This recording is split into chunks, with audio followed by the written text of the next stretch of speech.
You're back on the international stage. How exciting is that? Really exciting. You know, to get the pool that we've got as well. You know, it's hard to contain that excitement. You know, we've got a good fixture with England there, whether it's England or England Knights. That's, you know, don't really stress us. You know, but then to get Scotland and then the unknown Serbia, you know, it's really exciting. I'm pretty sure the boys will be pumped when they see the group. And I guess the important thing we always talk about is legacy from a World Cup. You get to get the boys back together again and start planning now for the next qualification. That must be incredibly exciting for you as well. Yeah, we've been planning from day one since we left on that Saturday post-World Cup. So there's been lots of wheels in motion since post-World Cup. We just now get the opportunity now. We've got a bit of clarity to finalise some key dates and start getting things in motion. You know, getting together. Bit of education for the new players that will blood in, and then obviously now we've got them fixtures, we've got something to work towards. Domestic competition as well is strengthening. Do you think that you'll be seeing more players from there in your squad? Hoping so, yeah. You know, the door's always open. You know, I run a transparent policy. You know, I'm hoping to look at some up and coming kids this year at grassroots level. You know, it's important that we keep that cycle growing. You know, not just for international, but for their own careers if they want to pursue a career. We've got a sprinkle spread out through, you know, Championship, Super League clubs, Champ 1 teams. So, you know, we'll be touching base with all them. And, you know, part of my Pathways programme now and Joe's is to strengthen that grassroots game, help the coaches, coach the coaches and help the team managers develop it and upskill them. The one thing that came through more than anything in your previous World Cup campaign was the fact that you linked back to the heritage aspect of it. You spent a lot of time and a lot of work in telling the guys where they were from and what it meant to them to play.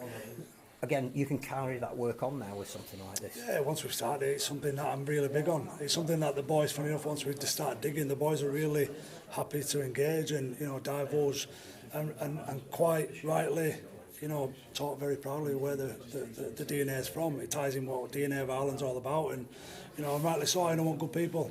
I stress that, good people. Great players come and go, but good people is what makes a good culture, and that's what's important to me. I think once you've got good people and they become good players, you've got a good culture and a good performance base. So, yeah.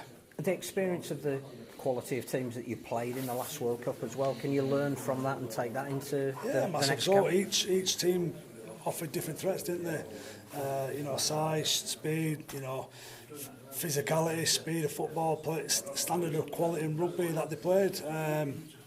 Well, yeah, no, we'll learn and we'll evolve and we'll adapt and we'll grow together. Again, as I've been working on the Pathways programme, so we'll go now systematically, my system, right from grassroots up to the A team and to the women's, to the masters in the wheelchair. So one in one, and we're all as one. So. To have the women as well on a night like this being drawn out in the first ever Women's World Cup qualifier again, that must gladden your heart. Yeah, it puts a smile on your face, doesn't it? It makes your heart glow a bit, it makes it a bit warmer than it already is. You know, the first thing I said to Adam there, my team managers, when it's in the draw, is like, oh, double header. You know, that'd be exciting, wouldn't it? You know, to have both teams on the same island playing the same opposition. You know, one team getting the chance to watch the other team and then the other team getting to watch the other team. You know, that makes sense to me. But whether that can be physically done, who knows? But no, it's really exciting that, you know, there's some really good promising things happening with the ladies team as well, with all the teams. But, you know, Ireland's on the map and, you know, we're going to ride that wave off the back of the World Cup, which was great.